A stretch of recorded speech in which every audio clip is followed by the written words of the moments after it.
What's up fam, my name is Handstand and welcome back to my channel. So today I've got another crazy camp story for you guys today.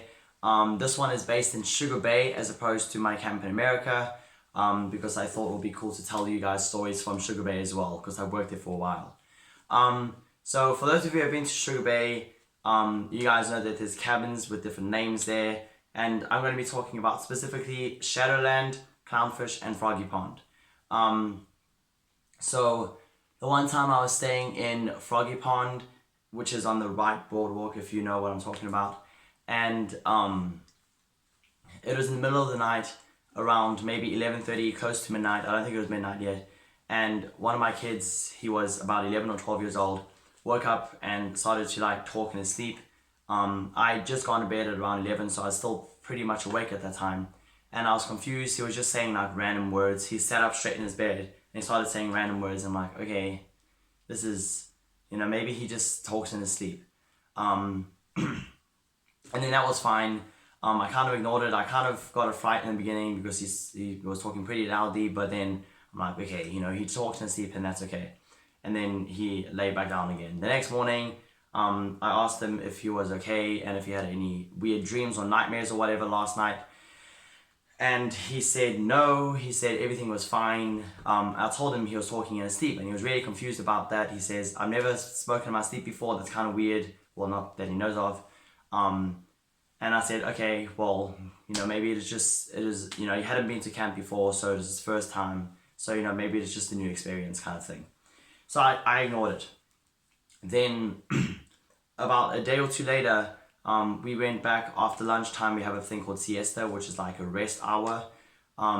We went back after lunch to the same cabin, the whole cabin group.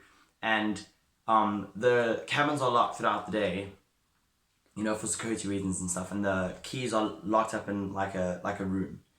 And I get the key, we open up the cabin to go into the cabin during rest hour.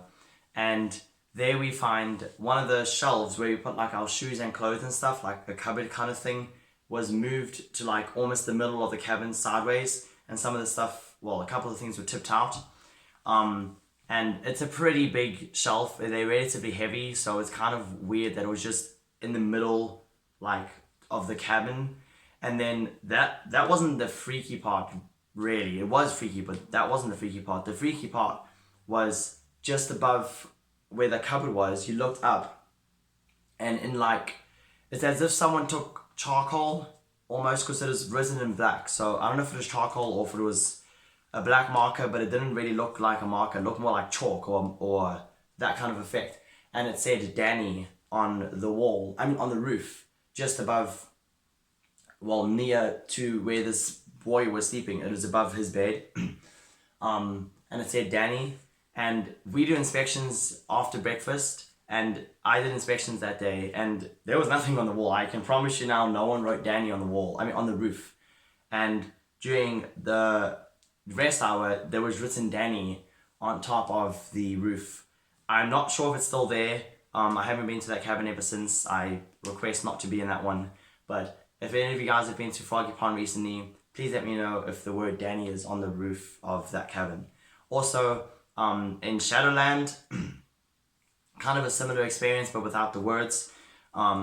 We had the key and we were going up to the cabin after the evening program at night time to go back and get dressed and all that kind of stuff for bed and all that jazz. So we opened the cabin.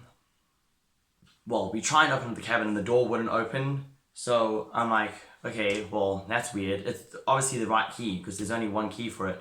So we trying to open it, it wouldn't turn. The key would turn, it just the door wouldn't open itself. So I'm like, okay, that's kind of weird. So I tell my boys to step back. This is a different week, by the way. I tell my boys to step back, and I try and shove the door open with my body, and it did, and it opened.